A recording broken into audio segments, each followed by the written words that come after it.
over here. We got Trade Man. Thank you for the super chat. They say, "Good evening, legend." Thank you. Carbon One member, thanks for all that you do. Can you explain the process of getting the LLC and living trust through your site once you complete the purchase? What all info do I need? Thanks again. Happy holidays to you and your family. It's a great question. So you're going to need a name for your living trust and your LLC. This is where a lot of people get hung up for some reason. You don't want it to be crypto related. You don't want it to be your name. Your trust can be your name, but the LLC that you're using to operate ideally would provide some more anonymity than that. Um, I would recommend, probably not naming either one something that's blatantly obvious who you are. If your last name's Smith, doesn't matter. Um, you know, or some other last name. My last name's very familiar. Like people would be able to figure out who I was if my last name's on something. Flavor is not common. So depends on that aspect.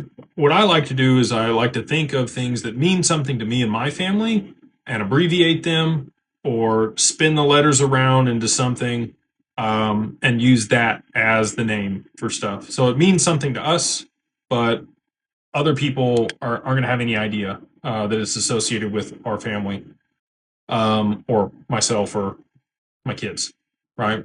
So you're going to need that. You're going to need all of the normal information that you would need to file an entity, which is your social security number, date of birth, stuff to be able to identify you.